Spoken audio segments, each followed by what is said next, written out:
नमस्कार दोस्तों, हमारी आज की कहानी है ठाकुर जी की सेवा। एक सासू माँ और बहू थी।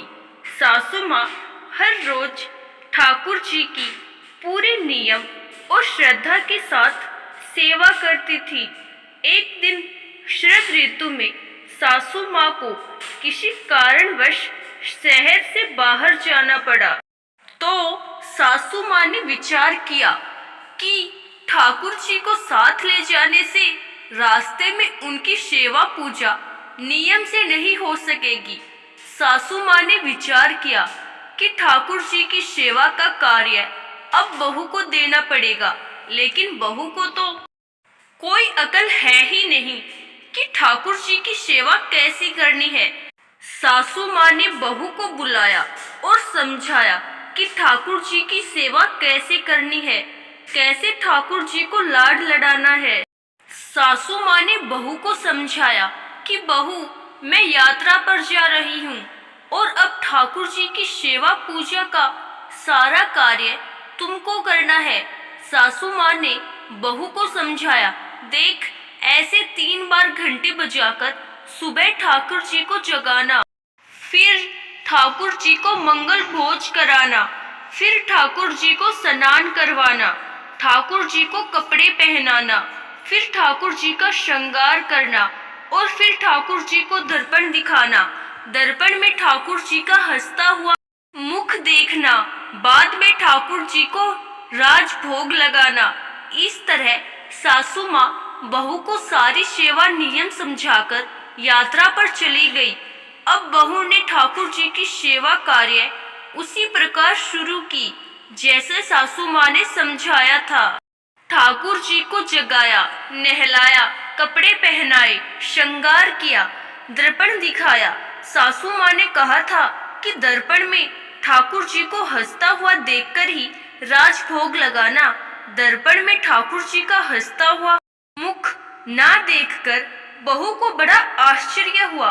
बहू ने विचार किया, शायद मुझसे सेवा में कहीं कोई गलती हो गई है, तभी दर्पण में ठाकुर जी का हंसता हुआ मुख नहीं दिख रहा। बहू ने फिर से ठाकुर जी को नहलाया, श्रृंगार किया, दर्पण दिखाया। जब ठाकुर जी का हंसता हुआ मुख नहीं दिखा तो बहू ने फिर से ठाकुर जी को नहलाया।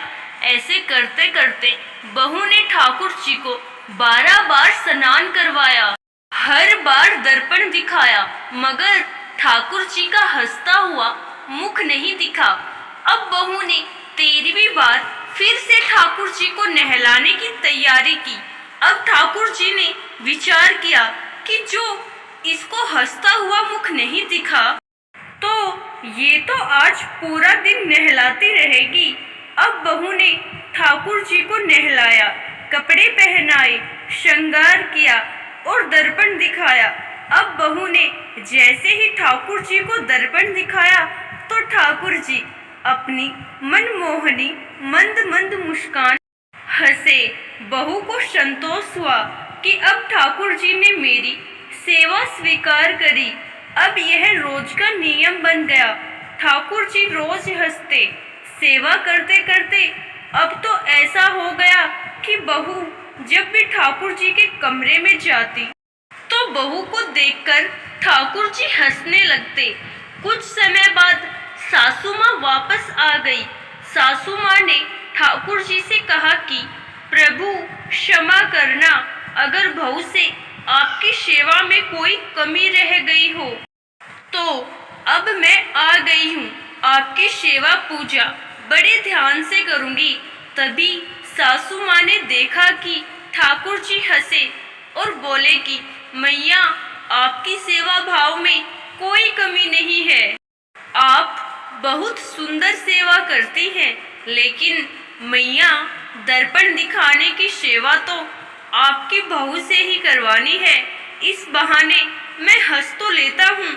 आशा करती हूँ दोस्तों, आपको हमारी आज की कहानी जरूर पसंद आई होगी। धन्यवाद।